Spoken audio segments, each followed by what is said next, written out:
Hey CSM, it's Pastor Lindsay. I'm the children's pastor here at Calvary. I don't get to see you all very much, but I get to talk to you today about hope. Hope is a four-letter word that you can see everywhere. I'm sure at some of your houses, your parents have a saying with the word hope in it. But having a saying of hope and having hope are two different things. Think about this. An average person can go 3 to 5 minutes without air. Okay. You can go 10 days without water. You can go 40 days without food. But no one can survive without hope. Have you ever thought about that? You can go without food, but you can't go without hope. There's a saying I want you to remember. Maybe if I see you in the hallways, you can even say it. And it's, you need hope to cope. That's right, say it. You need hope to cope. Because hope is not just a wishful thinking. Actually, it's an action and something that we all need. And it's safe to say we all can have hope in our lives. But let's talk today about when we don't. Because that's the honest thing. You're going to go through some hard times. You're going to go through periods where you don't have hope. And the reason is we live in a broken planet. Let's be honest for a minute. This planet is broken in our families, our friendships, even our bodies. We can be sick. And they can give up on us sometimes. But when we're really lost, the first thing we do is run. We forget where we came from. We forget what we're made of, and we begin to panic. And so we're going to talk about how instead of panicking, what do we do to have that hope? And I don't know about you, but sometimes I think no one else understands. No one else goes through what I go through. Nobody else has a situation. But that's the first thing you need to know. Your friends, your parents, your friends' parents, your teachers, and even your pastors understand. We all go through tough situations. I've been asked to share a story with you, and I didn't know if I wanted to, but there's one in which I thought I needed you to hear. As many of you know, I got 2 little girls that follow me around quite a bit. They're always with me. But what you may not know is that both of them have a lifelong autoimmune disease. They're dependent on medicine and devices each and every day to keep them alive. And when our Lila was diagnosed, she was in the hospital bed. And we had friends and family and doctors in their room, but when all of them left, I remember staring at her. And I remember thinking, is God in this room? Is God with us right now?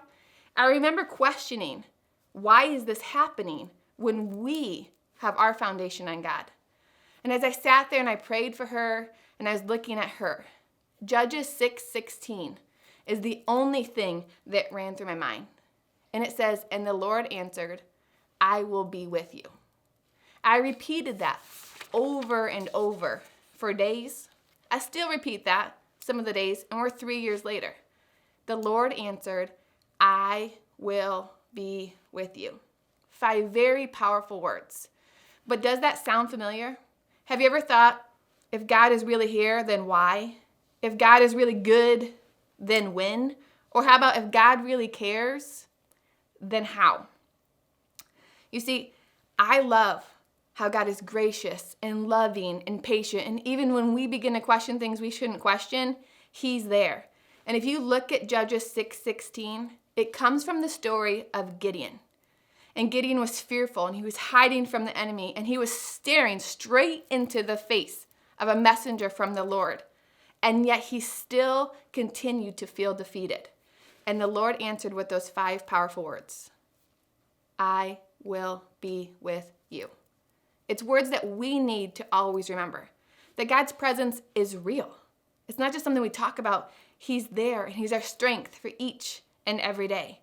And sometimes the battle can be intense. And some days, we think the enemy has a real presence. But that's when hope comes into play.